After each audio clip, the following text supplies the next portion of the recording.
সবাইকে শুভেচ্ছা জানিয়ে আমন্ত্রণ জানাচ্ছি চলমান দেখার জন্য। চলমান নেক্সাস টেলিভিশনের চলমান আয়োজন প্রতি সপ্তাহে শুক্র শনি বাদ দিয়ে প্রতি রাত 9:30 থেকে 10:30 পর্যন্ত এই অনুষ্ঠানটি প্রচারিত হয়। অধিকাংশ দিন আমি আপনাদের সঙ্গে থাকি, আব্দুল নূর তুষার। এছাড়া আরও একজন উপস্থাপক আপনাদের সামনে আসেন এবং আমরা প্রত্যেক দিনই বিভিন্ন গুরুত্বপূর্ণ বিষয় নিয়ে আলাপ করি। গুরুত্বপূর্ণ অথবা গুরুত্বহীন যেটাই হোক না কেন, এই আলোচনাগুলি আসলে আমাদের প্রতিদিনকার আলোচনা। আজকেও সেই রকম আলোচনা রয়েছে এবং আজকের বিষয় আমরা ঠিক করেছি কৌশল না প্রকৌশল। কেননা নির্বাচনে বিজয়ের জন্য নানা ধরনের কৌশল যারা নির্বাচনে অংশ নেন তারা করে থাকেন, কিন্তু কেউ কেউ বলছেন এটা কৌশল ছিল না, এটা ছিল প্রকৌশল। অর্থাৎ একজন বলছেন এটা হচ্ছে স্ট্র্যাটেজি, আরেকজন বলছেন এটা হচ্ছে ইঞ্জিনিয়ারিং। এই সব কিছুর উত্তর সহ আর অনেক কিছু জানবার চেষ্টা করব আজকের এই অনুষ্ঠানে। কারণ আপনারা নিশ্চয়ই জানেন যে শহীদ ওসমান হাদির হত্যাকারী সন্দেহে যাদেরকে অভিযুক্ত করা হয়েছিল তাদের একজন ধরা পড়েছেন পশ্চিমবঙ্গে। এই নিয়েও কথা বলবো এবং আরও বিষয়াবলী রয়েছে, সাম্প্রতিক তেল সংকট, ইরান যুদ্ধ, বিষয়ের কোনো অভাব নাই।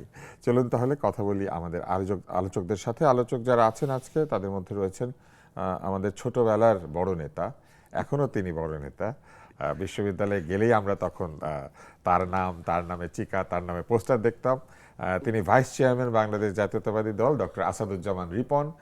আমি অবশ্য আপনাকে ছোটবেলা থেকে রিপন ভাই হিসেবে জানি।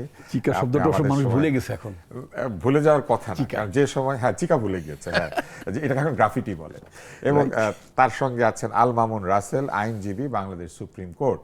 আমার খুবই ভালো লাগছে কারণ আমরা আসলে এখানে 3 ভাই, ছোট ভাই, বড় ভাই, মেজো ভাই। এবং আজকে আপনারা যদি এই 3 ভাইয়ের অনুষ্ঠান দেখতে চান তাহলে ডিভাইসও দেখতে পাবেন, ইউটিউবে সরাসরি @নেক্সাস টেলিভিশন লাইভ এই ঠিকানায়, অথবা ফেসবুকে সরাসরি নেক্সাস টিভি ডিজিটাল বিডি এই ঠিকানায়। আরও একবার বলি, ইউটিউবে @নেক্সাস টেলিভিশন লাইভ আর ফেসবুকে নেক্সাস টিভি ডিজিটাল বিডি। কথা শুরু করি রিপন ভাই আপনাকে দিয়েই। আমি সাধারণত অনুষ্ঠানে কাউকে ভাই ডাকি না, আপনাকে আমি ভাই ডাকার লোভ সামলাতেই না। আজকে আমরা দেখেছি এবং গত কয়েকদিন ধরে দেখছি যে নির্বাচন নিয়ে একটি অভিযোগ পাল্টা অভিযোগ হচ্ছে। একদিকে জামাতে ইসলাম এবং তাদের সঙ্গী দলেরা বলেছেন যে বিএনপি ইঞ্জিনিয়ারিং করে তাদেরকে হারিয়ে দিয়েছে। তাদের সমর্থক একজন আইনজীবী তো সংখ্যাই বলেছেন যে 203টা আসনে জামাত বিজয়ী হয়ে গিয়েছিল, এই বিজয় হাইজ্যাক করা হয়েছে, এরকম কিছু একটা। আবার অন্যদিকে এই একই পক্ষ যখন নিজেদের নির্বাচনী বিষয়গুলি নিয়ে কথা বলে তখন কিন্তু বলে যে তারা নির্বাচনী কৌশল করেছিল। অর্থাৎ জামাত কিন্তু এবার সত্যি সত্যি খুবই চমৎকার নির্বাচনী ক্যাম্পেইন করেছে এবং তারা এটাকে কৌশলই বলে। তো কোনটা কৌশল আর কোনটা ইঞ্জিনিয়ারিং, এটাও যেমন আপনার কাছ থেকে জানার চেষ্টা করবো। আরও একটি বিষয় রয়েছে যে উল্টা আমরা দেখছি যে বিএনপি অভিযোগ করছে যে তাদের জয় ছিনিয়ে নেওয়া হয়েছে এবং আজকেই একটা আদেশ হয়েছে, যে আদেশের মধ্যে আমরা দেখতে পাচ্ছি যে বলা হয়েছে ঢাকা 4 এবং ঢাকা 16 আসনের ব্যালট পেপার, রেজাল্ট শিট এবং অন্যান্য নির্বাচনী সরঞ্জামাদি নির্বাচন কমিশনের হেফাজতে নেওয়ার নির্দেশ দিয়েছেন আদালত। এটা হয়েছে কারণ ওইখানে যারা নিয়ারেস্ট কন্টেন্ডার তারা অভিযোগ করেছেন যে এখানে কারচুপি হয়েছে এবং তাদের বিজয় ছিনিয়ে নেওয়া হয়েছে। 3000-এর একটু বেশি ভোটের ব্যবধানে এই দুটি আসনে নির্বাচনী ফলাফল হয়েছে এবং দুটি আসনে দাঁড়িপাল্লা বিজয়ী হয়েছে। তো একদিকে দাঁড়িপাল্লা অভিযোগ করছে যে ধানের শীষ ইঞ্জিনিয়ারিং করেছে, আরেকদিকে ধানের শীষ মামলাই করেছে যে দাঁড়িপাল্লা ইঞ্জিনিয়ারিং করেছে। আপনি এটাকে কিভাবে ব্যাখ্যা? ধন্যবাদ। আপনি তো আসলে চিকিৎসা শাস্ত্রের লোক, আমি জানি। তো এটা কৌশল প্রকৌশল আপনার যে বিষয়টা আলোচনা করতে গেলে আসলে এটা একটা অ্যানাটমির প্রয়োজন হবে, একটু করেন, ডিসেকশন করেন। তো সেটা করতে গেলে যেটা মনে হবে কি, 3000 ভোটের জেতা বা পরাজিত হয় এটা খুব না, খুব চমকের কোনো ব্যাপার না। আমার এখনও খেয়াল আছে, আমাদের প্রয়াত নেতা, আমাদের পার্টি স্থায়ী কমিটির সদস্য ছিলেন তরিকুল ইসলাম ভাই, উনি 1100 ভোটে হেরেছিলেন যশোরে। মাত্র 1100, ওটা আরও কম ভোটও হারে। সুরঞ্জিত সেনগুপ্তের কথা আপনার নিশ্চয়ই মনে আছে, তিনিও অনেক কম ভোটই হেরেছিলেন। পরবর্তীতে ইলেকশন ট্রাইব্যুনালে উনি শেষ দিকে জিতেছিলেনও, একেবারে পার্লামেন্টে প্রায় শেষ হওয়ার সময় রায়টা অনেক পরে আসলো। তো ইলেকশন ট্রাইব্যুনাল বলে একটা প্রতিষ্ঠানই আছে। এই নির্বাচনে যারা পক্ষসমূহ থাকেন তাদের যদি জয় পরাজয় নিয়ে যদি কোনো কোশ্চেন থাকে তাহলে তারা সেখানে আবেদন করতে পারেন, যেমনটি আবেদন করেছেন ঢাকা 4-এর বিএনপির প্রার্থী, ঢাকার 16-র বিএনপি প্রার্থী, তিনি অবশ্য মন্ত্রী পরিষদে আছেন। আরও কয়েকটি আসনে এরকম অভিযোগ উঠেছে। এবং এই অভিযোগগুলো বিচার করা, পুঙ্খানুপুঙ্খ বিশ্লেষণ করা, তারপরে নির্বাচনের যে ইয়েগুলো কি বলে ব্যালট পেপার থেকে শুরু করে, যেটা বলে যে সব কি বলে হেফাজতে নিতে বলেছে, তাই না, নির্বাচন সামগ্রীগুলো, সোজা কথা, যাতে নির্বাচনী ফলাফল পুনঃগণনা করা সম্ভব হয়, এইগুলো নিয়ে অ্যানালাইসিস করা সম্ভব হয়, সেটা আদালত নির্দেশ দিয়েছেন। এখন আদালতের দেখতে হবে যে আদালত কত দ্রুত, কারণ আমি সুরঞ্জিত সেনগুপ্তের একটা উদাহরণ টানলাম, ওটা প্রায় 4.5 বছর লেগেছিল ওই মামলাটি ট্রাইব্যুনাল। চট্টগ্রাম সিটি কর্পোরেশনের মেয়রের এই গণভ্যুত্থানের পরে আমরা দেখলাম যে আদালত সিদ্ধান্ত দিল। রাইট। তো ফলে বিষয়টা যদি এরকম না হয়, বিষয়টা দ্রুত নিষ্পন্ন করার জন্য ইলেকশন ট্রাইব্যুনাল যাতে ব্যবস্থা নেয় সেটা করার দরকার হবে। এবং সংশ্লিষ্ট প্রার্থীরা, আমার মনে হয় 2-1 জায়গায় জামাতও বোধহয় এরকম করেছেন, কি ঠিক কিনা, জামাতও বোধহয় 2-1 জায়গায় তারাও বলেছে যে এই ফলাফলটা তাদের কাছে গ্রহণযোগ্য হয়নি। অর্থাৎ আপনি যেটা কি বললেন, কৌশল প্রকৌশলের ব্যাপারটা বললেন, এরকম একটা ব্যাপার, ওই ব্যাপার তাদের অভিযোগ আছে, বিএনপির অভিযোগ আছে, অর্থাৎ অভিযোগটা পাল্টাপাল্টি উভয় পক্ষে অভিযোগ করেছেন এবং করতে পারেন ন্যায়সঙ্গত, এটা করার বিধান আছে বলেই ইলেকশন ট্রাইব্যুনাল থাকে। এখন বিষয়টা হচ্ছে কি, যে আমি যেটা মনে করি সেটা হচ্ছে অ্যাট লার্জ এদেশের মানুষ ভোটটা নিরপেক্ষ হয়েছে, শান্তিপূর্ণ হয়েছে, এ ব্যাপারে মানুষের কোনো সংশয় নেই, মানুষের প্রশ্ন নেই, নাগরিকদের মধ্যে কোনো প্রশ্ন নেই। ক্ষেত্র বিশেষে কোনো প্রার্থীর মধ্যে নিশ্চয়ই প্রশ্ন আছে বলে তো তারা আদালত, এটা একটা ইলেকশন ট্রাইব্যুনাল, একটা আদালত, তারা সেখানে গিয়েছেন। আমার ব্যক্তিগত ধারণা ছিল নির্বাচন আগ দিয়ে, অনেক মিডিয়া আমাকে জিজ্ঞেস করছেন দেশের এবং দেশের বাইরের, যে বিএনপি ফলাফলের সম্ভাবনা, কতটা আসন বিএনপি সিকিউর করতে পারে। আমার সেখানে ধারণা ছিল কম বেশি 240। তাহলে কিছু কম হয়েছে। ইয়েস, কারণ জামাত যেই নাম্বার অফ সিটস তারা সিকিউর করেছে, এটা আমার এটা আমার হিসেবের মধ্যে ছিল না। তবে আমার হিসাবটা কোনটা, আমার হিসাব যেটা আমার আপনার সবারই, আমাদের দেশে কয়েকটা ভালো ভোট হয়েছিল, সেটা 91-তে, 96-তে, 2001, মোটা দাগে যে নির্বাচনগুলো নিয়ে কম বেশি সমালোচনা সবটাই থাকে, বাট মোটা দাগে ইন্টারন্যাশনালি বা ন্যাশনালি অ্যাকসেপ্টেড ছিল। এই 3টা নির্বাচনে আমরা যেটা জামাতের প্রাপ্ত ভোট এবং জামাতের যে প্রাপ্ত আসনগুলো সম্পর্কে আমাদের ধারণা বা যেটা অফিসিয়াল রেকর্ড যেটা আছে, তাতে করে তাদের এত উল্লম্ফন হওয়ার সম্ভাবনা কম ছিল। তো সেক্ষেত্রে আমার কাছে যেটা মনে হতো, তারা যেটা ভোটের আগে তারা যে হাইপটা তুলেছেন, আপনি যে কৌশলের কথাটা বললেন না, এটা তো গ্রহণযোগ্য, কেননা নির্বাচন তো প্রচারণার উপর নির্ভরশীল। হ্যাঁ, অবশ্যই গ্রহণযোগ্য, তারা তো যে কোনো কৌশল গ্রহণ করতে পারেন। এবং স্ট্র্যাটেজিস্ট বিভিন্ন পলিটিক্যাল পার্টি, ইভেন ইন্ডিয়াতে, ভদ্রলোকের নামটা রাইট নামে ভুলে গেলাম, একজনের যে ওদের খুব একজন কৌশল নির্বাচনবিদ আছেন, বিভিন্ন পার্টি থেকে মাঝে মধ্যে এনগেজ করে। আমি হায়ার শব্দটায় তাকে এনগেজ করে, যে আমি হায়ার শব্দটা ব্যবহার করিনি, আমি এনগেজ, সারা পৃথিবীতে আছে ইলেকশনের জন্য তারা কোম্পানি হায়ার করে। রাইট। তো আমি এনগেজ করার কথা বলেছি, হায়ার না বলে, আমি বললাম হায়ার। ঠিক আছে। তো যাই হোক, তো জামাত যেইভাবে ক্যাম্পেইনটা করছিল, যে হাইপটা তোলার চেষ্টা করেছিল, যেভাবে একেবারে ক্ষমতায় চলে যাচ্ছে একটা ব্যাপার, যে ওনাদের একজন আইনজীবী, জামাতের একজন আইনজীবী, ওনার সিনিয়র সহকর্মী প্রবাবলি, তিনি তো একটা সংখ্যা বলেই ফেললেন। তো এটা ছিল ওদের একটা কৌশলাই মারছে, মানুষের মধ্যে কম বেশি একটা ধারণা দিতে সক্ষম হওয়ার অবস্থায় সক্ষম হয়েছিলেন না, সক্ষম হওয়ার অবস্থায় যাচ্ছিলেন, যে জামাত কি তাহলে। আপনার কি মনে হয় এই জন্যই এত বেশি সংশয় তৈরি হয়েছে, যে একটা পক্ষ ভেবেছে যে তারা একদমই জিতবে, যেহেতু জিততে পারে না? না, তারা, আমি এটা মনেই করি না তারা আদৌ ভাবেনি তারা জিতবে। এটা ছিল তাদের কৌশল। আচ্ছা, এটা ওই কৌশলের বেনিফিটটাই তারা এখন কতটা আসনের কথা বললেন, 77টি তাদের অ্যালায়েন্স। আচ্ছা, ওই কৌশলটারই একটা বেনিফিট, যেটা আউটকাম, এটা 77-এ যে পৌঁছেছে, কিন্তু 77 তো না, 77, রাইট। তো এটা কৌশলের একটা ইম্প্যাক্ট, কৌশলের একটা বেনিফিট আমি বলবো। তাহলে আপনি বলছেন যে কৌশল আসলে গ্রহণযোগ্য, কিন্তু প্রকৌশল তেমন একটা হয় না। নিশ্চয়ই প্রকৌশল হয় নাই। প্রকৌশল না হলে বিএনপির দুজন কেন অভিযোগ করছে? না, 2-4টা ক্ষেত্রে তো এরকম ব্যতিক্রম হতেই পারে, সেটা আমি প্রকৌশল বলবো না, আমি বলবো এটা একেবারে কেস টু কেস, লোকালি খুব কাছাকাছি ভোট হলে পরে তখন অনেকেই মনে করে একটা সংশয় থাকতেই পারে। যেমন আমি যখন ডাকসু ইলেকশন করলাম, তখন আমরা তো এই ধরনের একটা অভিযোগ তুলেছিলাম, তখন আমাদের সময়টার ভোট গণনা পুনর্গণনার কোনো ব্যবস্থা ছিল না। এবং আজ পর্যন্ত আমরা বিশ্বাস করি, আপনি যে শব্দটি উচ্চারণ করতেন প্রকৌশল, আমরা মনে করতাম যে আমাদের প্রথমবারের প্রকৌশলের ব্যবস্থা নিয়ে আমাদেরকে হারিয়ে দেওয়া হয়েছিল তৎকালীন। আপনাদের বিরুদ্ধে ঐক্য হয়েছিল একটা বড়, আপনারা সেটা ছিল, বাট ডেসপাইট এভরিথিং, পরের ইলেকশনে আপনারা বিজয়ী হয়েছিলেন। যখন দল টু দল ইলেকশন হলো তখন তো আমরা ব্যাপক ভোটে জিতেছি। ওই সময়টা অন্যরকম ছিল, কারণ তখন ছাত্র রাজনীতি আমাদের কাছে খুবই একটা হিরোইক জায়গা ছিল। এক্স্যাক্টলি। আমরা ভাবতাম যে যারা ছাত্র রাজনীতি করেন তারা আসলে দেশের জন্য, মানুষের জন্য তাদের ছাত্র জীবন উৎসর্গ করে দিচ্ছেন। সেটি তো করতে, কিন্তু এখন আমরা দেখি যে খুবই দল নির্ভর রাজনীতি। সেটা করতেন না তা না, কিন্তু হ্যাঁ সেটা করতেন। জীবনের মূল্যবান সময়টা, যৌবনের বিরাট সম্ভাবনাটা তারা তো রাজনীতির পেছনে আমরা অনেককে দেখেছি।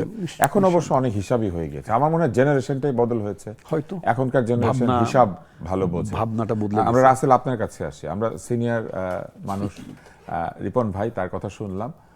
আপনার কি মনে হয়, আসলে কি এই নির্বাচনে অল্প স্বল্প হলেও কি ইঞ্জিনিয়ারিং হয়েছে বলে আপনার ধারণা, বা ইঞ্জিনিয়ারিং এর কোনো ভূমিকা মোটা দাগে এই নির্বাচনের উপর আছে? আমাদেরকে বিএনপির প্রার্থীরা অভিযোগ করছেন, ওদিকে আবার জামাতও অভিযোগ করছে। জি, অসংখ্য ধন্যবাদ তুষার ভাই চমৎকার প্রয়াসে আমাকে যুক্ত করার জন্য। সাথে আমার সহ প্যানেলিস্ট রিপন ভাই, আমার বিশ্ববিদ্যালয়ের বড় ভাই এবং খুব সিনিয়র মানুষ, ওনাকেও শুভেচ্ছা জানাচ্ছি। দর্শক যারা আছে তাদেরকেও শুভেচ্ছা জানাচ্ছি। প্রথম কথা হচ্ছে, ইলেকশন বাংলাদেশের ইতিহাসে একটা চমৎকার ইলেকশন হয়েছে। এটা আমি এর আগেও ইলেকশনের দিন মনে হয় নেক্সাস টিভিতে টকশোতে, হ্যাঁ আমি ছিলাম, আমি বলেছিলাম যে চমৎকার ইলেকশন হয়েছে। কিন্তু ব্যাপারটা হচ্ছে গণনা, যখন আমরা গণনার মধ্যে যখন বিভিন্ন এই দেখেছে ঢাকা 8 আসনে যখন দেখা গিয়েছে যে ভোটের হাড্ডাহাড্ডি লড়াই, তখন মাঝখানে একটা সময় এটাকে বন্ধ রাখা হয়েছে। এরপরে যে ব্যালট পেপারের শেষের দিকে ধানের শীষের ছিল সিলটা পাশে পড়ার কারণে অনেকগুলো প্রায় 4000 মতো ব্যালট বাদ পড়েছে। পরবর্তীতে মির্জা আব্বাস সাহেবের ওয়াইফ যখন এটা নিয়ে আবেদন করেছে, পরবর্তীতে এটাকে কাউন্ট করে জয়ী ঘোষণা করা হয়েছে। কিন্তু এর বিপরীতে যখন আপনি মামুনুল হক সাহেবের যে আসনটা দেখবেন, সে আসনে সেম রিক্সা মার্কাটা একবারে ব্যালেটের শেষে ছিল।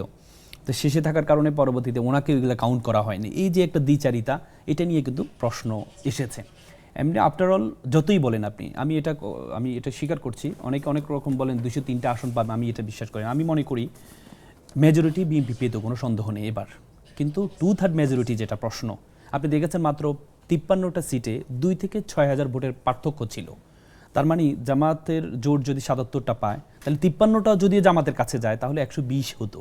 তার মানে 180 সে তার বিপরীতে বিএনপি পেত। কিন্তু 2/3 মেজরিটি যখন হয়ে যায়, সেটা নিয়ে তখন কিছু প্রশ্ন তৈরি হয়েছে। মানুষ যখন একটু বেশি পায়, আপনি দেখেন উপদেষ্টারা যারা ছিল তারাও তো হচ্ছে রেফারির ভূমিকা পালন করেছে। একটা রেফারি যখন রেফারি থাকা অবস্থায় রেফারির ভূমিকা পালন করে, এরপরে যখন জয়ী দলের যখন সদস্য হয়ে যায়, জয়ী দলের ব্যানারে যখন সে চলে আসে, তখন কিন্তু প্রশ্নটা তৈরি হয় যে আপনি তাহলে রেফারিগিরি কি করেছেন?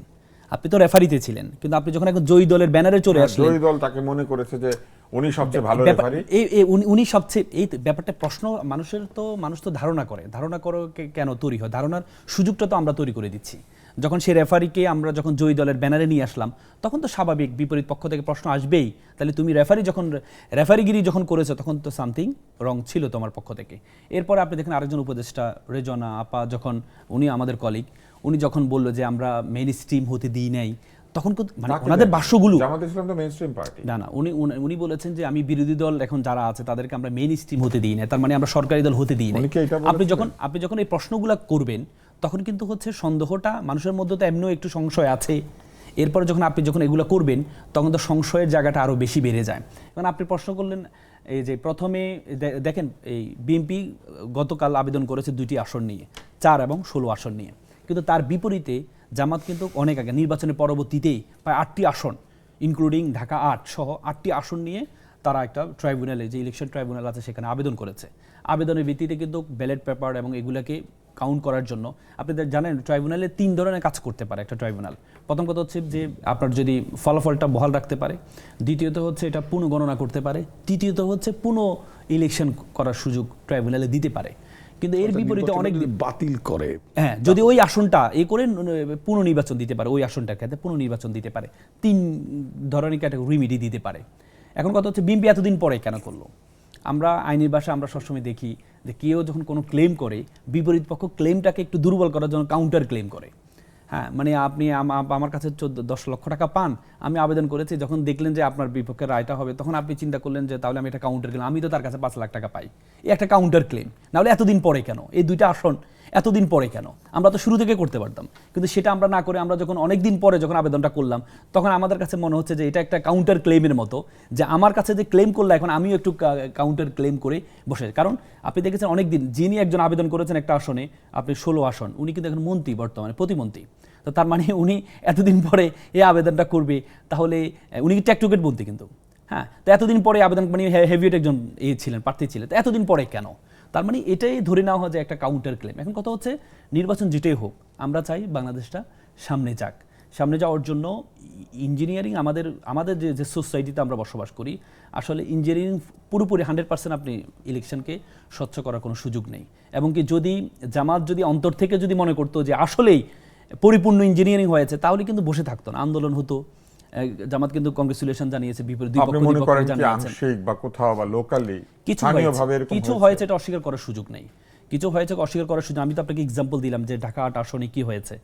যে আপনি যখন নির্বাচন কমিশন আপনি যখন দ্বিচারিতা করবেন, একজনকে কাউন্ট করলেন, আরেকজনকে যখন কাউন্ট করলেন না, তখন তো এটা প্রশ্ন জাগ্রত হয়। এবং কি অনেক আসনে আপনি দেখেছেন এমনও আসন আছে 31 ভোটে জয়লাভ করেছে, এবং এটা নিয়েও অনেক ধরনের প্রশ্ন বিভিন্ন জায়গা থেকে আসছে। আমি মনে করি এখন আর এদিকে তাকানো আমাদের প্রয়োজন, আমাদের সামনে আগাইতে হবে। আমরা যদি এখন দুই পক্ষ যদি ইঞ্জিনিয়ারিং নিয়ে কথা বলি, তাহলে তৃতীয় পক্ষ সুযোগ পেয়ে যাবে। আমরা চাই আমরা বাংলাদেশটা এগিয়ে নেওয়া উচিত। দুই পক্ষকে এভাবে কাউন্টার ক্লেমটা না করে দেশকে আগানোর জন্য আমার মনে হয় সামনে আগানো উচিত। কারণ যে যারাই সরকারি দল এবং বিরোধী দল উভয় পক্ষ কিন্তু হচ্ছে এই ঐক্যবদ্ধ শক্তি ছিল এক সময়, মানে মিত্র শক্তি ছিল এই জুলাই অভ্যুত্থানে। তো সুতরাং আমার মনে হয় এই পিছনের দিকে আর তাকানো উচিত না, আমাদেরকে মুভ ফরওয়ার্ড, সামনের দিকে আগানো উচিত। এবং সামনে দেশটাকে কীভাবে সুন্দর করা যায়, দুই পক্ষ একসাথে কাজ করে কীভাবে সামনে দেশটাকে সুন্দর করা যায় সেটা করা উচিত। ধন্যবাদ। আমরা এই পর্যায়ে একটি ছোট্ট বিরতি নেব, বিরতির পর ফিরে আসবো চলমান দেখার জন্য। আমরা কথা বলছিলাম নির্বাচনের কৌশল প্রকৌশল নিয়ে। ফিরে এসে আমরা কথা বলার চেষ্টা করব ওসমান হাদির হত্যাকারীরা ধৃত হয়েছেন কলকাতায় বা পশ্চিমবঙ্গে, সেইখানে, এবং আমরা এটি নিয়েও কথা বলবো এবং আরও কথা বলবো সাম্প্রতিক তেল সংকট এবং সেখান থেকে আমরা কিভাবে উদ্ধার পেতে পারি এই বিষয়ে। চলুন তাহলে ফিরে আসি বিরতির পর।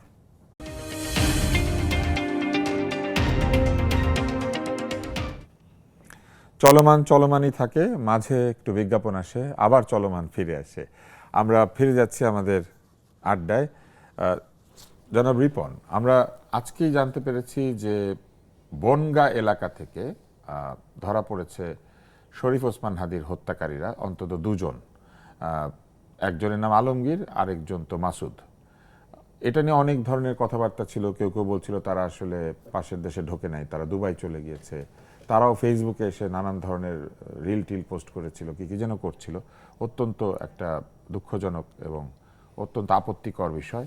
তো তারা যে একে তো হত্যার দেওয়া অভিযুক্ত, আবার তারা ফেসবুকে কথাবার্তা বলে। তো এখন তাদেরকে পশ্চিমবঙ্গ পুলিশের স্পেশাল টাস্ক ফোর্স তারা তাদেরকে গ্রেপ্তার করেছে এবং তারা তথ্য জানিয়েছে যে তারা নাকি মেঘালয় দিয়ে ঢুকেছিল এবং তারপরে এদিক সেদিক ঘোরাফেরা করে আবার বনগাঁতে এসেছিল আবার বাংলাদেশে ঢোকার জন্য, এবং তাদেরকে তারা ধরেছে। একটা বিষয় হচ্ছে যে অনেক সময় আমরা দেখি অপরাধীরা পাশের দেশে ধরা পড়ে, কিন্তু তারা আমাদের দেশে আসার আগে তারা ওই দেশের আদালত থেকে আবার অনেক সময় ছাড়া পেয়ে যায়, জামিন পেয়ে যায়। আমাদের এখানে আর্থিক কেলেঙ্কারি করে লোকজন ওই দেশে পালিয়েছে, জমি জমা কিনেছে, নাম বদল করে মুসলমান হয়ে গিয়েছে এবং আধার কার্ড পেয়েছে, তারপরে আবার সেখানে বন্দি থাকা অবস্থা আবার জামিনও পেয়ে গেছে। ওই আলো আধারের মধ্যে এরকম হয়। তো এটা নিয়ে এই জন্য আমাদের একটা শঙ্কা থাকে সবসময় যে ধরা তো পড়েছে, কিন্তু আসলে কি আসবে এখানে, বিচার কি হবে? আসলে আপনার কি মনে হয়? এটা ডিপেন্ড করবে যে ইন্ডিয়ান গভর্নমেন্ট, পার্টিকুলারলি ওখানে তো রাজ্য সরকারও একটা কর্তৃত্ব থাকে।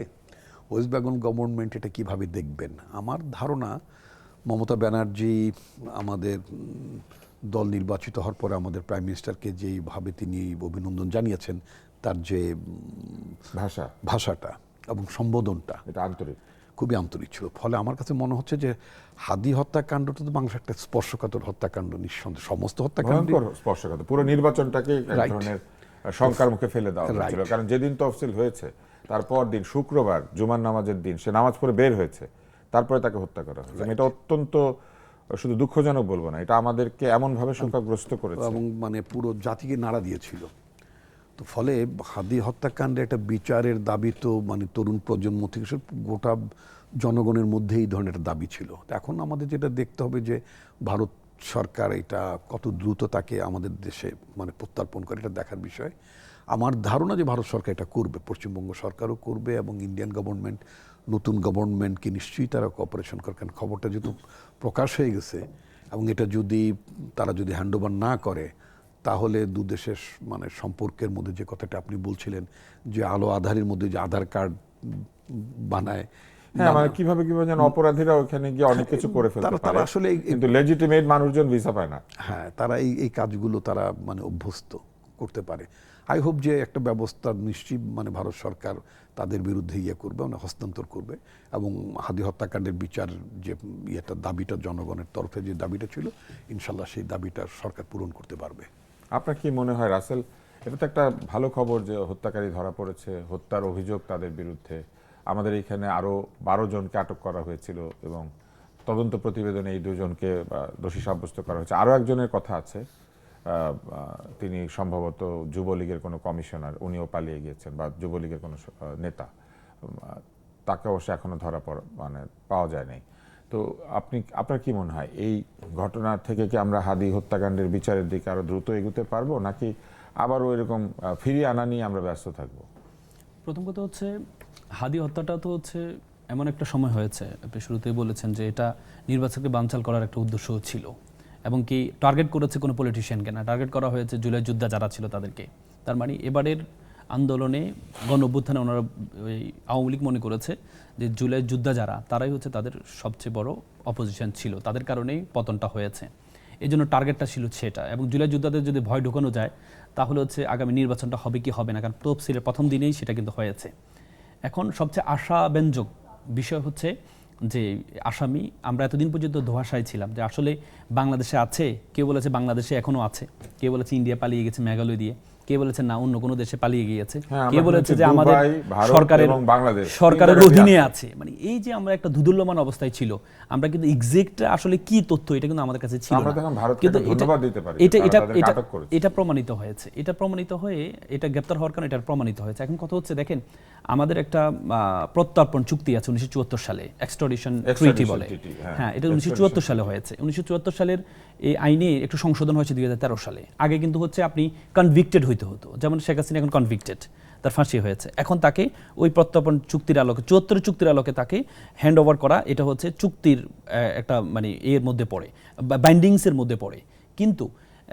কিন্তু এই কেউ যখন প্রাইমে ফেসে তার মধ্যে এভিডেন্স আছে, মানে অপরাধী, মানে এখনো কনভিক্টেড হয়নি বা সেই আসামি অ্যাকিউজড, সেটা কিন্তু 1974 সালে যে প্রত্যর্পণের চুক্তি সেটার মধ্যে ঠিক করতো না। 2013 সালে সেটা সংশোধন করেছে যে প্রাইমে ফেসি এভিডেন্স যদি থাকে, যদি মনে হয় সে অ্যাকিউজড, সে রাষ্ট্রবিরোধী কাজ করেছে, তাহলে সে আসামির জন্য আবেদন করতে পারে।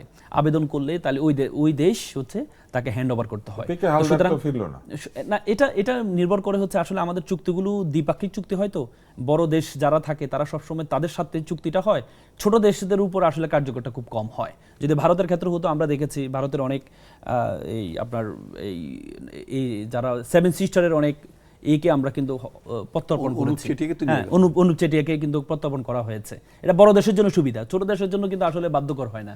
মানে বলে না যে আইনটা বড় দেশ চাইলে ফেরত দিতে পারে, নাও দিতে পারে, বলা হয় যে ছোটদের দিতেই হয় না, মেক্সিকোকে ফেরত দিতেই হয়। আইন বিজ্ঞানী হ্যান্ডেল একটা কথা বলছেন যে আইনটা হচ্ছে বড় লোকের জন্য আইন, আর গরিবের জন্য এটা মাকড়সার ভাষার মতো আর কি, বড় লোকের জন্য, তার মানে বড় দেশের জন্য এই আইনটা। কিন্তু যদি এই আইনটা ওনারা যদি পুঙ্খানুপুঙ্খনে পালন করতো, তাহলে কিন্তু শেখ হাসিনাকে ওনারা কিন্তু হ্যান্ড ওভার করতে পারেন। ওনারা কিন্তু ওনার রাষ্ট্রীয় অতিথি হিসেবে ওনাকে রেখেছেন, উনি কিন্তু কনভিক্টেড, সেই 1974 সালে অনুযায়ী অপরাধী, এবং কি এই আপনার 2013 সালে আলোকেই কিন্তু হ্যান্ড ওভার করতে পারে, সেটা করে না। আমি মনে করি হাদি যে একটা আবেগের জায়গা।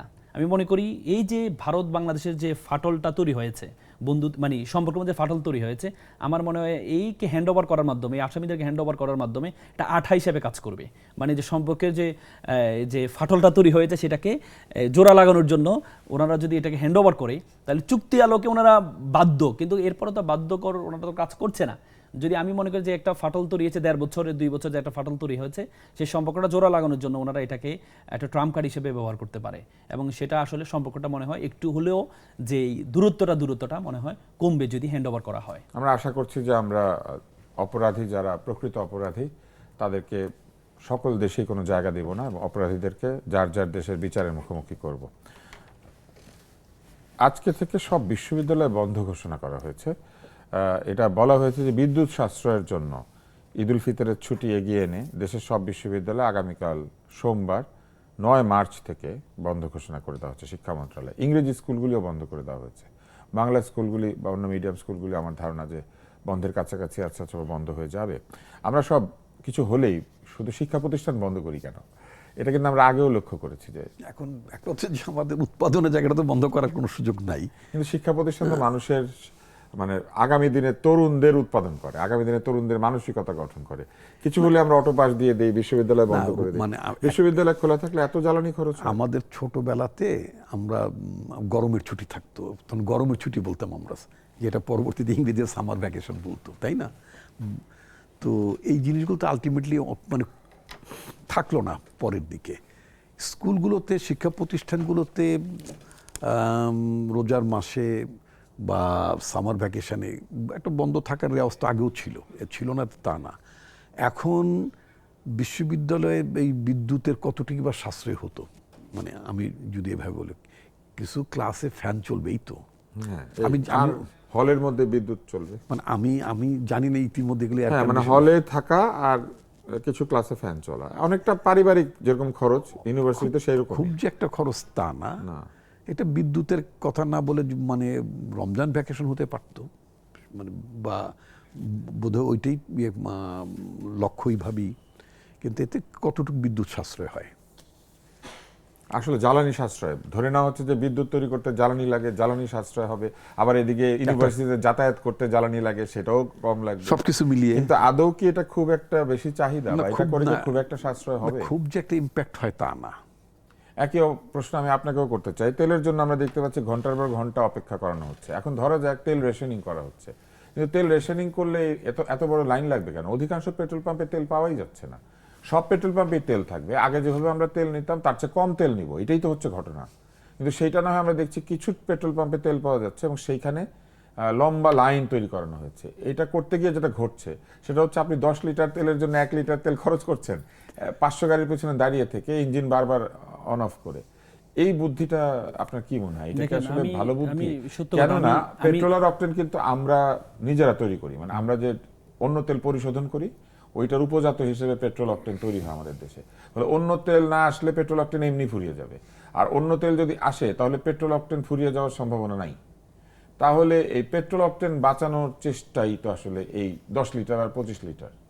তো এটা করতে গিয়ে আবার অনেক পাম্পে তেল নাই, মানে এই ধরনের হযবরল অবস্থা তৈরি হচ্ছে কেন? মানে প্রথম কথা হচ্ছে আমরা যখন ইরান আমেরিকা যুদ্ধ যখন শুরু হলো তখন বলা হয়েছিল যে আমাদের যে পরিমাণ অকটেন বা ডিজেল আছে এটা 15 থেকে 20 দিন চলার মতো। 28 দিন অকটেন, 28 দিন পেট্রোল, সম্ভবত 14 মানে কে বলেছে 15 থেকে 20 দিন বা 20 থেকে 30 দিন চলার মতো, কিন্তু আমরা দেখেছি 5 দিনের মাথায় তেল শেষ। আপনি যতগুলো পাম্পে যাবেন, আমি গতকাল রাতে আমার ড্রাইভারকে নিয়ে পুরো ঢাকা শহর প্রত্যেকটা পাম্পে গিয়েছে, 500 টাকা করে তেল দেয় শুধু। এখন আমি এভাবে করে 1500 টাকা তেল নিয়েছি, পরে এসে দেখি যে আর তেলে নেই। মানে সে তো পুরো ঢাকা শহর ঘুরেছে, শুধু পুরো কোনো জায়গায় কোনো পাম্পই তেল দিচ্ছে না। দেয় হচ্ছে আপনি সিরিয়ালে দাঁড়িয়ে আছেন, আপনি 1 ঘন্টা 1.5 ঘন্টার পর লাস্টে গিয়ে তেল নেওয়ার সময় বলে যে তেল শেষ। মানে আসলে এগুলো তেল শেষ হচ্ছে না, এগুলো একটা সিন্ডিকেট করছে। আমরা রমজান আসলে যে সিন্ডিকেট শুরু করি, সিন্ডিকেট তেল কি বেশি দামে বেচতে পারবে? না, এই যে সরকারি তো তেল বেচে। এই আমরা তো ওপেনলি সবকিছু দেখি, কিন্তু আপনার ইন্টারনাল ভাবে তেল 20 টাকা 100 টাকাও অতিরিক্ত দামে কিন্তু বিক্রি হচ্ছে। বাধ্য হয়ে নিচ্ছি আমরা, উপায় নেই। আমি আজকে নিয়েছি বেশি দাম দিয়ে, হ্যাঁ, আমাকে বলেছে দেওয়ার জন্য, দেয় নাই। মানে সে আলাদা করে রেখেছে, আমার উপায় নেই, আমার গাড়ি চলতে হবে, আমি আসতে পারছি না, বাধ্য হয়ে নিয়েছি। আইনজীবী কি কাণ্ড করে? না, বাধ্য হয়ে নিয়েছি, মানে বাধ্য হয়ে নিয়েছি আমি, তাকে অতিরিক্ত দিয়ে বাধ্য হয়ে নিয়েছি। পাম্প অফ, আমি ড্রাইভারকে পাঠিয়েছি, তুমি পার্সোনাল গিয়ে একটু কথা বলো যে আমাদের লাগবে, নাহলে আমার গাড়ি এখন আমি এখান থেকে মুভ করতে পারবো না। পরবর্তীতে প্রায় 10 লিটার তেল নেওয়া হয়েছে, প্রত্যেক লিটার 40 টাকা করে বেশি দিয়ে বাধ্য হয়ে নিয়েছে। তার মানে এই যে সিন্ডিকেটটা, এটাকে শক্ত হাতে দমন করতে হবে। আপনি দেখেছেন বিভিন্ন জায়গায় বড় বড় এই বাসায় তেল পাওয়া গিয়েছে, বড় বড় এর মধ্যে পাম্পের এর মধ্যে তেল পাওয়া গিয়েছে। তার মানে কি, এই যে একটা সিন্ডিকেট, রমজান মাসেও এই সিন্ডিকেটটা কাজ করছে। তো সুতরাং আমাদের সরকারের উচিত এটাকে শক্ত হাতে দমন করা। এই যে নজরদারি রাখা প্রত্যেকটা পাম্পে, যে পাম্পে এতটুকু তেল ছিল, তাহলে তুমি কতটুকু দিয়েছো, বাকি তেলটা কোথায় আছে, এইটা যদি তদারকি না করতে পারে তাহলে কিন্তু একটা ভয়ঙ্কর মানে একটা কৃত্রিম ক্রাইসিস তৈরি করা হচ্ছে। আপনি প্রত্যেকটা পাম্পে যান, প্রত্যেকটা পাম্প যে পরিমাণ তেল ছিল তারা আরও 1 সপ্তাহ তেল চলে, কিন্তু তারা দেখাচ্ছে একটা দড়ি লাগিয়েছে, তেল শেষ। তার মানে কি, এই যে ইন্টারনাল ভাবে পিছন দিক থেকে তারা তেল মানে আপনি তো হচ্ছে বাধ্য হয়ে তখন কি করবেন, আপনার তো উপায় নেই, আপনার তো মুভ করতে হবে, মুভ করতে হবে। এখন আমাদের কাছে টাকাটা হচ্ছে আমার এখন মুভ করা ইম্পর্টেন্ট। তার মানে আমরা দুর্নীতিমুক্ত দেশ না, পারছি না, চাঁদামুক্ত দেশ, পারছি না। সিন্ডিকেট মুক্ত দেশ, এটার জন্য সরকারকে এটাকে লাইবিলিটি দিতে হবে, সরকারকে শক্ত হাতে দমন করতে হবে, প্রত্যেকটা নজরদারি বাড়াইতে হবে। সব পাম্পে তেল থাকবে না কেন? এটাই তো এখন এটা আমরা কার কাছে প্রশ্ন করব? আমরা কার কাছে প্রশ্ন করব? আমরা তো সরকারের কাছে প্রশ্ন করব। আমরা তো সরকারকে নির্বাচিত করেছি, তো আমরা সরকারের কাছে তো প্রশ্ন করব। তাহলে এই প্রশ্নটাই আমরা রাখতে চাই যে তেল না থাকলে কোনো পাম্পেই থাকবে না, আর তেল থাকলে সব পাম্পেই থাকবে। যেহেতু রেশনিং করা হচ্ছে ভোক্তা পর্যায়ে, তাহলে ভোক্তা পর্যায়ে 10 লিটার, 20 লিটার, 25 লিটার যার যেমন রেশন সেই অনুযায়ী তিনি তেল নেবেন। কিন্তু যদি দেখা যায় যে অধিকাংশ পাম্পে তেল নেয় আর কিছু পাম্পে লম্বা লাইন, তাহলে ধরে নিতে হবে যে তেল মে কুছ কালা হ্যায়। চলুন তাহলে আমরা বিরতি নেই, বিরতির পর ফিরে আসছি।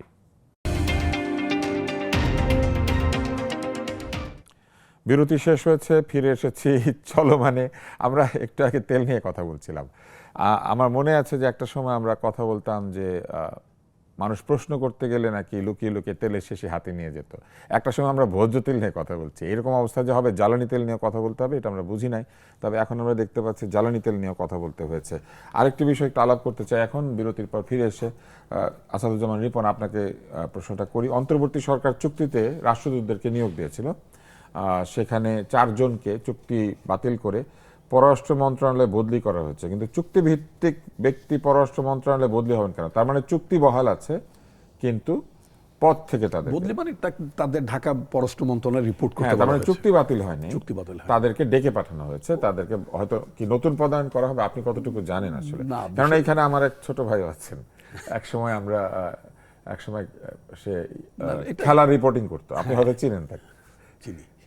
তো যাই হোক, বিষয়টা তো আমার যেটা ধারণা কি মানে চুক্তিটা বহাল আছে, তারা ফরেন অফিসে রিপোর্ট করবে। এখন সরকার চাইলে তাদেরকে অন্য কোথাও পদায়ন করতে পারে, অত বলতে পারে তুমি ফরেন অফিসে কাজ করো, অথবা অন্য কোনো দেশে পাঠাবে। আর সাধারণত ধরে নেওয়া হয় এভাবে অর্ডারটা এরকমই থাকে, ঢাকায় আসতে বলা হয়। খুব রেয়ার কেসে চুক্তি বাতিল করা হয়। কিন্তু কেউ কেউ তো আছেন বিদেশের নাগরিক বা বিদেশে থাকেন, বিদেশি। এক নম্বর হচ্ছে আমি অনেস্টলি বলি, ব্যক্তিগতভাবে যারা অন্য দেশের প্রতি আনুগত্য প্রকাশ করেছেন, মানে আমি মার্কিন যুক্তরাষ্ট্র, দ্বৈত নাগরিকত্ব থাকলে তো নিয়োগ দেওয়া যায়, পররাষ্ট্র মন্ত্রণালয় আগে হয়েছে। না, দেওয়া যায় না, এথিক্যালি দেওয়া যায় না। কারণ আমি আমার মার্কিন যুক্তরাষ্ট্রের নাগরিকত্ব নিয়মটা মোটামুটি জানি। আমার অবশ্য এই ধরনের কোনো ন্যূনতম কোনো কিছুই নাই, সেজন্য বলতে। সেটা হচ্ছে যে আপনি ওখানে 2 ধরনের সিটিজেনশিপ হয়। একটা হচ্ছে আপনি জন্মগত নাগরিক, আপনি হতেই পারেন, আরেকটা হচ্ছে দেওয়া হয়, আরেকটা হচ্ছে ন্যাচারালাইজেশন প্রসেস। যখন ন্যাচারালাইজেশন প্রসেসের মধ্যে যখন আপনি সিটিজেনশিপ অ্যাকোয়ার করবেন, অর্জন করবেন, তখন আপনাকে শপথ নিতে হয়। মার্কিন যুক্তরাষ্ট্রের সঙ্গীত বাজাবেন, ওদের জাতীয় সঙ্গীত বাজবে, আপনি ওদের কতগুলো প্রথাগত কিছু সম্মানী বাক্য আছে, ওই রাষ্ট্রের প্রতি রাষ্ট্রের প্রতি আনুগত্য প্রকাশ করা, তার স্বার্থ প্রোটেক্ট করবেন, আফোর্ড করবেন, ইত্যাদি ইত্যাদি। তাই তো করা উচিত, তাই হওয়া উচিত না? আমার বক্তব্য হচ্ছে যে যদি একজন যুক্তরাষ্ট্রের নাগরিকের, আমি অন্য দেশের নিয়মটা অতটা জানি না, তো যুক্তরাষ্ট্রের নাগরিকদের বেলায় যদি বলি, যিনি ওই যুক্তরাষ্ট্রের সভরেনিটি প্রোটেক্ট করার জন্য, আফোর্ড করার জন্য যিনি শপথবদ্ধ, তার স্বার্থ রক্ষা করার জন্য তিনি শপথবদ্ধ, একই ব্যক্তি আরেকটা দেশের স্বার্থ, কারণ তেমন লোক তো এসে আমাদের ঐকমত্য কমিশনে বসেছিলেন। আমি বলছি কনফ্লিক্ট অফ ইন্টারেস্ট হতেই পারে। যেমন আমি আপনাকে যদি বলি, মার্কিন যুক্তরাষ্ট্র অনেক দিন ধরে 2টো চুক্তি, সেই বিগত সরকার আমল থেকে 2টো চুক্তি ইমপ্লিমেন্ট করার জন্য খুব চাপ দিচ্ছিল। একটা জিসোমিয়া, আরেকটা বোধহয় আকসা। আচ্ছা, তো জিসোমিয়া ইন্ডিয়ার সাথেও আছে, এই চুক্তিটা আছে, বাট সেটা ইন্ডিয়ার গ্রাউন্ড আলাদা, অর্থাৎ তারা ওখানে ফুয়েলিং করতে পারবে, অস্ত্র বদল করতে পারবে, ইত্যাদি ইত্যাদি। আমাদের বাংলাদেশের উপরও এই চুক্তিটা তারা চাপ দিচ্ছিল যাতে আমরা বাস্তবায়ন করি। এখন ধরে নিচ্ছি, মানে একটা ফর সেক অফ আর্গুমেন্ট, এখন আমার ফরেন অফিসে ধরে নেন, ফরেন অফিসে একজন চুক্তিভিত্তিক একজন কর্মকর্তা ধরে নেন তিনি মার্কিন যুক্তরাষ্ট্রের নাগরিক। উনি আসলে কোন পক্ষ নেবেন? না, নীতিগতভাবে তো তার মার্কিন যুক্তরাষ্ট্রের স্বার্থ সংরক্ষণ সেটাই তো করবে, নেওয়ার because কথা, হ্যাঁ। কিন্তু শপথবদ্ধ। তো একই কথা তো আমরা ঐকমত্য কমিশনের এই উপপ্রধান আলী রিয়াজকে নিয়ে বলেছি। ঐকমত্য কমিশনের ক্ষেত্রে ওটা প্রযোজ্য হবে না, কারণ সেখানে সংবিধান সংশোধনের ক্ষেত্রে উনি যদি চিন্তা করেন যে ওনার নিজের দেশের কিছু স্বার্থ আছে, না, নিজের দেশের স্বার্থের কোনো জিনিস তো এখানে ইমপ্লিমেন্ট করতে যাননি, বরং আমি বারবার চাপ দিচ্ছিলাম অ্যাটলিস্ট এইটা করার জন্য। চাপ মানে বক্তব্যে বিভিন্ন সময় মার্কিন যুক্তরাষ্ট্রের যে একটা নির্বাচনী বিধি ব্যবস্থার মধ্যে যে একটা প্রাইমারি ইলেকশনের বিধিবিধান আছে, আমি তার সাথে একবার দেখার পরে আমি তো বলছিলাম প্রাইমারি ইলেকশন প্রার্থীদের খরচ বেড়ে যাবে না? এই যে নির্বাচনকে কেন্দ্র করে প্রতি বছর বিভিন্ন রাজনৈতিক দলে, সেটা আওয়ামী লীগের আমলেও দেখবেন মনোনয়ন পায়নি বলে হানাহানি মারামারি, পার্টির মধ্যে যে ডিভিশন হয়ে যায়, এবং এই রিফটটা কিন্তু ভাঙে না, এটা বহুদিন ধরে চলে। মানে প্রতিটি এলাকাতে আপনি দেখবেন 1 গ্রুপ 2 গ্রুপ 3 গ্রুপ, মানে যারা অ্যাসপিরেন্ট ছিলেন মনোনয়ন পাননি, তৃণমূল পর্যায়ে নির্বাচনের মাধ্যমে প্রার্থী এটা- আনার বিধান তো নির্বাচন কমিশন না, রেখেছে। ওটার এটা এক না। মার্কিন যুক্তরাষ্ট্রের মার্কিন যুক্তরাষ্ট্র তো আলাদা, কারণ ওদের তো সিঙ্গেল প্রেসিডেন্সি, একজন ব্যক্তি প্রেসিডেন্ট হন। আমি প্রেসিডেন্ট, ইভেন কংগ্রেসম্যানও কংগ্রেসও প্রাইমারি হয়। প্রাইমারি হয়। হ্যাঁ, primary। যদি এখানে যদি প্রাইমারি সিস্টেমটা থাকতো, তাহলে যিনি পরাজিত হতেন তিনি তো ধরে নিতে পারতেন যে অ্যাটলিস্ট আমি তো পরাজিত, আমার ভোটাররা, অর্থাৎ আমার পার্টি দলের ভোটাররাই তাকে চায় না। আমাকে চাইনি, সুতরাং এখানে কিছু করার থাকতো না। তো এটা উনি করেন। এটা করলে বুঝতাম যে অ্যাটলিস্ট উনি মার্কিন যুক্তরাষ্ট্রের আচ্ছা। নীতিটা উনি ঢুকে। তাহলে আমরা রাসেল আপনার কাছে আসি। আপনার কি মনে হয় যে এই সরকারের কি উচিত পুরনো অন্তর্বর্তীকালীন সরকারের যারা যারা নিয়োগ পেয়েছেন সবাইকে নতুনভাবে বিবেচনা করা, রিভিউ করা, এবং তার থেকে যারা উপযুক্ত তাদেরকে রাখা, অর্থাৎ একটি রিস্ট্রাকচারিং করা কি খুবই জরুরি? আসলে ব্যাপারটা হচ্ছে প্রত্যেকটা সরকারি যখন ক্ষমতা আসে তার নিজের মতো করে ম্যান পাওয়ার তার নিজের মতো করেই সেট আপটা করে, যাতে হচ্ছে তার কিন্তু এখানে তার নিজের ম্যান পাওয়ার আছে, যাদেরকে ডেকে পাঠানো হয়েছে। হ্যাঁ হ্যাঁ আছে, কিন্তু এখানে যেটা আপনি স্পেসিফিক যেটার কথা বললেন সেটা হচ্ছে রাষ্ট্রদূত যারা করেছে, চুক্তিভিত্তিক রাষ্ট্রদূত, কন্ট্রাকচুয়াল যাদেরকে অ্যাপয়েন্ট করা হয়েছে, তারা কিন্তু এখানে আপনি বললেন আপনার একটা ছোট ভাই আছে, আমার একটা বন্ধুও আছে, আমি নাম বললাম না, সে হচ্ছে একটা বিশ্ববিদ্যালয়ের শিক্ষক ছিল, বিদেশে একটা বিশ্ববিদ্যালয়ের শিক্ষক ছিল, পরবর্তীতে তাকে চুক্তিভিত্তিক নিয়োগ দিয়ে একটা দেশের রাষ্ট্রদূত করা হয়েছে। এখন সেটাও দেখলাম হচ্ছে এটাকে উইথড্র করা হয়েছে। তার মানে চুক্তিভিত্তিক, এখন কথা হচ্ছে চুক্তি আছে, এখন ওএইচডি করার মতো আর কি, বেতন পাবে। কারণ চুক্তির যে আপনি যখন চুক্তির শর্তাবলীর মধ্যে যদি থাকে যে এত বছর উনি, তার মানে আপনি রাষ্ট্রদূত থেকে সরালেও চলে আসবে এখানে, কিন্তু হচ্ছে বেতন পাবে, ওএইচডি করার মতো আর কি, সকল সুযোগ সুবিধাগুলো পাবে। এখানে রাষ্ট্রের একটু অর্থের একটা বড় ক্ষতি হবে। দেশে আসলে তো আবার বেতন কমে যায়। হ্যাঁ, না এটা পাবে, সুযোগ সুবিধাগুলো পাবে না, বেতন তো পাবে, সুযোগগুলো পাবে না। এমন ব্যাপারটা হচ্ছে আরেকটা বিষয় বললেন যে দ্বৈত নাগরিকের ক্ষেত্রে হবে না। দ্বৈত নাগরিকের ক্ষেত্রে যেটি বললেন, দ্বৈত নাগরিকের কোনো সুযোগ নেই আমাদের রাষ্ট্রদূত হওয়ার, কারণ এটা কনফ্লিক্ট অফ ইন্টারেস্ট, এটা বড় একটা বিষয় আছে। কারণ আপনি আসলে কোন দেশের ইন্টারেস্টটা আপনি করবেন, হ্যাঁ এটা একটা বিষয় আছে, এবং তথ্য ঝুঁকি আছে। আপনি কোন দেশের, আমার তথ্য নিয়ে অন্য দেশের, যে দেশে আপনি দ্বৈত নাগরিক, সাপোজ আমেরিকার তথ্য বাংলাদেশকে দিবেন, বাংলাদেশের তথ্য আপনি আমেরিকায় দিবেন, এই তো তথ্য ঝুঁকিটা আছে, এটার জন্য দ্বৈত নাগরিক। এবং কি এটা পৃথিবীর প্রায় দেশে দ্বৈত নাগরিকের রাষ্ট্রদূত হওয়ার, কারণ রাষ্ট্রদূত মানে হচ্ছে আপনি একটা দেশের রিপ্রেজেন্ট করছেন, সেখানে যদি আপনি দ্বৈত নাগরিক হন তাহলে আপনি কোন দেশের ইন্টারেস্টটা আপনাকে করবেন। এবং আরেকটা বিষয় হয়, সে যদি কোনো অপরাধ করে তাহলে কোন আইনে বিচার হবে, কোন দেশের আইনে বিচার হবে, কি বাংলাদেশের আইনে বিচার ইমিউনিটি থাকে, মানে ডিপ্লোম্যাটিক ইমিউনিটি থাকে না, ইমিউনিটি থাকে, কিন্তু যুক্ত করতে চাই যে কোন আইনে তার বিচার হবে। আমি বাংলাদেশের আইনটা বলতে চাই। বাংলাদেশে যদি কোনো বাংলাদেশের কোনো নাগরিক, অর্থাৎ আমেরিকান সিটিজেনশিপ আছে অথবা যে কোনো দেশের সিটিজেনশিপ থাকুক, তিনি যদি বাংলাদেশের পাসপোর্ট গ্রহণ করেন তাহলে আমাদের আইনই হবে, অফকোর্স। এটা আমি না ব্যাপারটা আমি ওইটাই বললাম, যখন আপনি ডুয়েল পাসপোর্ট আছে আপনার, তো তাহলে আপনি তো সুযোগ সুবিধা নেবেন, যেই দেশে আপনার বিচারটা কম হবে সেখানে আপনি বলবেন যে না আমি আমেরিকার আইনে বিচারটা করতে চাই, যেখানে অপরাধ শাস্তি কম আছে। উনি যেখানে থাকবেন সেখানে। আপনি তো পাসপোর্ট দুটো করছেন, আপনি তো রাষ্ট্রদূত, আপনি তো তৃতীয় দেশে আছেন, আপনি একটা রাষ্ট্রদূত, আপনি তো একটা তৃতীয় দেশে আছেন, একটা অপরাধ করলেন, এখন আপনি তো সুযোগ সুবিধা নেবেন যে যে দেশের আইনে অপরাধটা কম আমি সেই দেশের আইনে চলে যাব।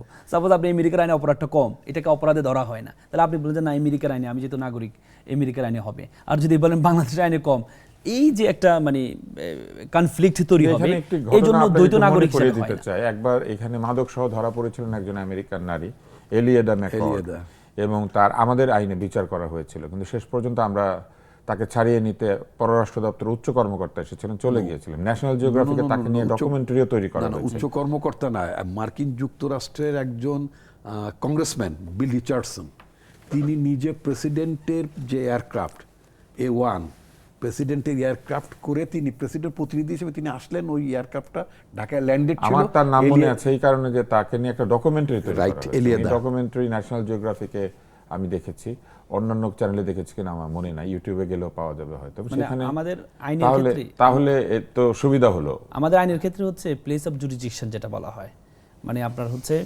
বিদেশি নাগরিক, বিদেশি এক হচ্ছে বিদেশি অ্যাম্বাসেডর, বিদেশি নাগরিক, আপনি বাংলাদেশে যদি আসেন তাহলে বাংলাদেশের আইনে আপনার বিচার হবে। কিন্তু তাহলে ছেড়ে দিলাম যে আবার বাংলাদেশের আইনে এটা তো হচ্ছে ওই যেটা বললাম, আইনকে আমরা ব্যবহার করি নিজের মতো। বড়র হাতে আইন, বড়র হাতে আইন খেলনা। হ্যাঁ, এখন আবার আপনি বাংলাদেশি নাগরিক, আপনি অপরাধটা করেছেন বিদেশে, কিন্তু অপরাধটা যদি এটা যদি এমন হয় যে বাংলাদেশের একটা ভেসেল, একটা জাহাজে আপনি অপরাধটা করেছেন, তাহলে ধরে নেওয়া হবে ওই জাহাজটা হচ্ছে বাংলাদেশের জুরিসডিকশনে পড়বে, মানে বাংলাদেশের জুরিসডিকশনে জাহাজ পড়বে। থেকে নেমে করলে ওই হ্যাঁ, দেশে পড়তে পারে। যদি নেমে করেন আবার ওই দেশের জুরিসডিকশনে চলে যাবে। আমরা একই সাথে চলমান একটা আইনের শিক্ষাও পেয়ে গেলাম।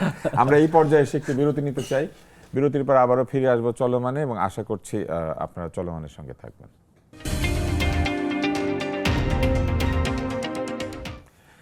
বিরতি শেষ, চলমান রয়েছে এবং এই পুরো সপ্তাহ জুড়েই চলমান থাকবে। চলুন তাহলে অন্য একটি বিষয়ের অবতারণা করি। আমরা দেখতে পাচ্ছি যে মূল্যস্ফীতি আবারও সর্বোচ্চ হয়ে গেছে, এবং এইরকম একটি মূল্যস্ফীতির সময়ে আবার সুদ হার কমানোর বিষয়ে ব্যবসায়ীরা চাপ দিচ্ছেন। অতি ছোট্ট উত্তর চাই আপনার কাছে, আসলে এই মুহূর্তে সরকারের কি করা উচিত? কোন দিকে মনোযোগ, মূল্যস্ফীতির দিকে মনোযোগ নাকি সুদ হার কমানো? কেননা সুদ হার কমালে কিন্তু মূল্যস্ফীতি আরো বাড়ার সম্ভাবনা।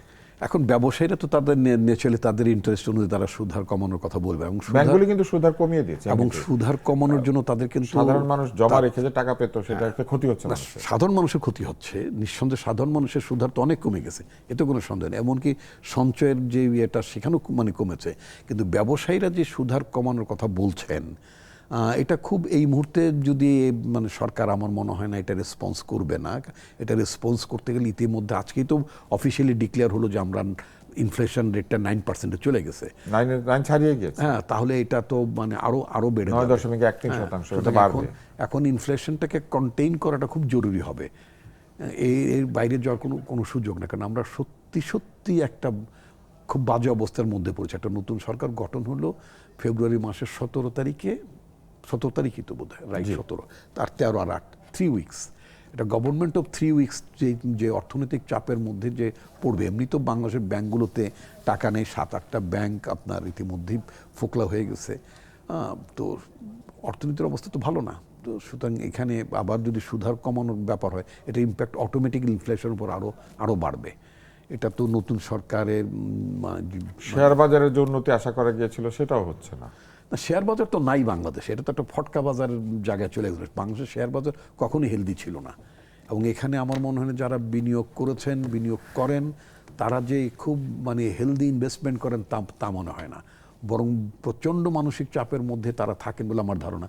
বিদেশেও যারা করেন তারাও চাপে থাকেন, এবং শুনেছি যারা শেয়ার বাজারে মানে বিনিয়োগ করেন অথবা শেয়ার কেনা বেচা করেন, তাদের নাকি, আপনি ডাক্তার সামনে ভালো বুঝেন, তাদের নাকি মানে উচ্চ রক্তচাপের ব্যাপারটা খুব বেশি করে।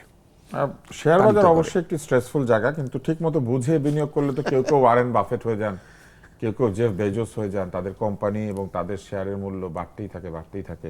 আমাদের এখানে আসলে শেয়ারের মূল ভিত্তি এবং শেয়ারের যে বাজারের যে নৈতিক অবস্থা, কোনোটাই ভালো না।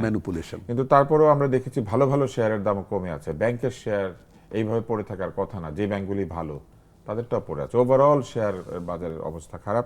তো এরকম একটি অবস্থা আপনার কি মনে হয়?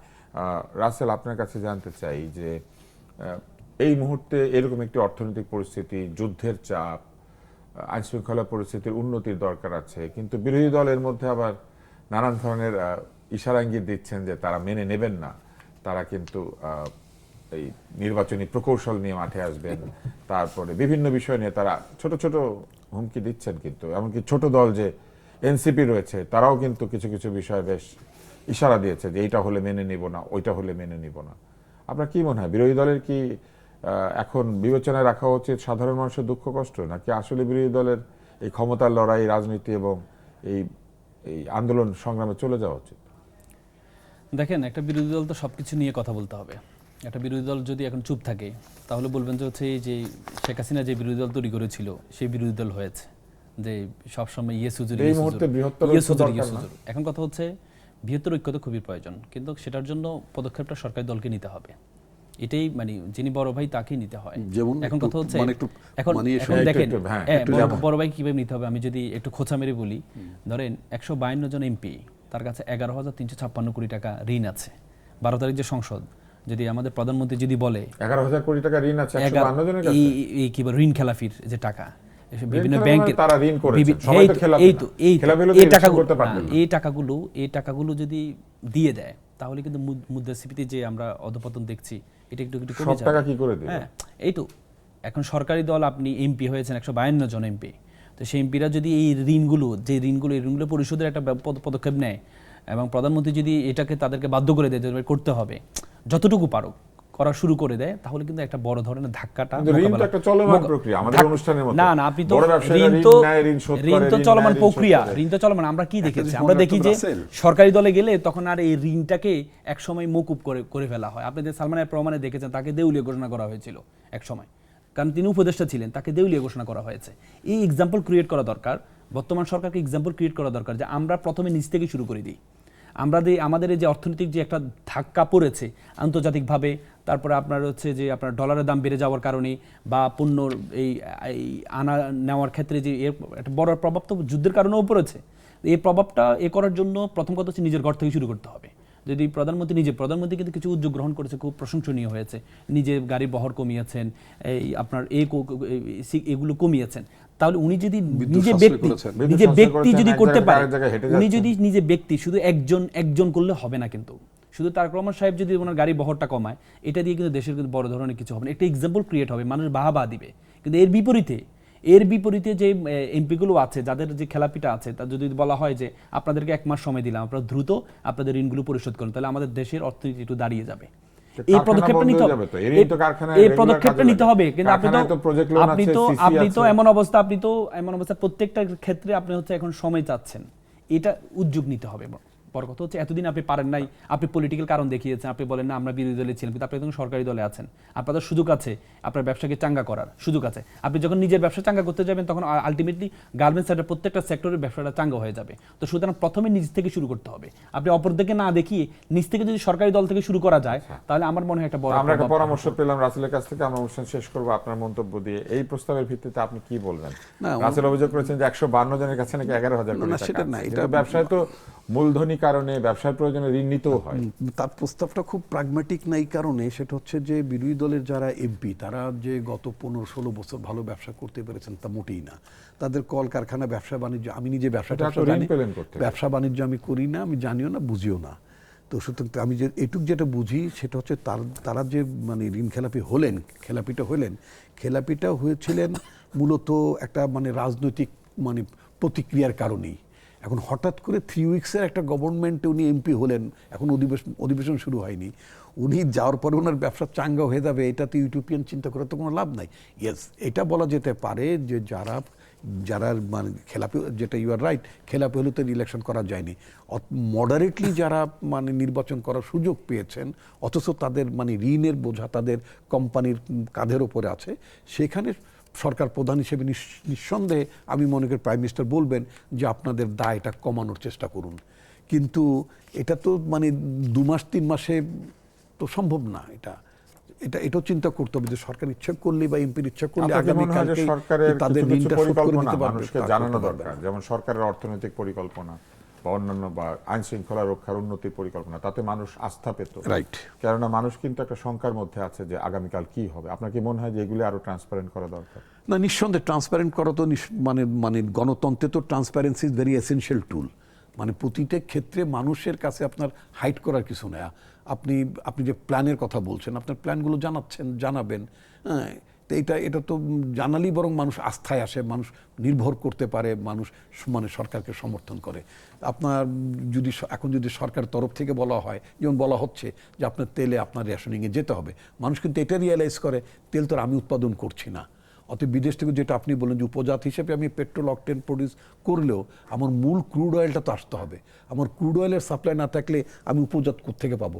সেক্ষেত্রে সরকার যখন বলবে যে এই কারণে আপনাকে রেশনিং করতে হবে, এই কারণে আপনাকে বিদ্যুৎ সাশ্রয় করতে হবে। ইতিমধ্যে গভর্নমেন্ট হোম মিনিস্টার বলেছিলাম, যেটা দেখলাম 26শে মার্চে সারা দেশে যে একটা আলোকসজ্জার ব্যাপার থাকতো সেটাও কিন্তু গভর্নমেন্ট এটা স্থগিত করেছে। তো ঈদের আই থিঙ্ক ঈদের ব্যাপারের মধ্যে বলা ছিল যে ঈদের শপিং কমপ্লেক্সগুলোতে বিদ্যুৎ সাশ্রয় করার ব্যাপারে আমি গতকালকে সেইভাবে হচ্ছে না। আসলে ব্যবসায়ীরা ব্যবসার প্রয়োজনে এটাকে বিনিয়োগই মনে করেন। ব্যবসায়ীদের ব্যবসা তো আসলে ক্ষতিগ্রস্ত। যার কেনা দরকার ওই বাতি না জ্বললেও তো যাবে না, আপনার একটা পাঞ্জাবি কেনা দরকার, এটা একটা কম্পিটিশন তো আছে। ঈদে তো মানুষ দরকারে কিনে না, ঈদে কিন্তু মানুষ বেদরকারি।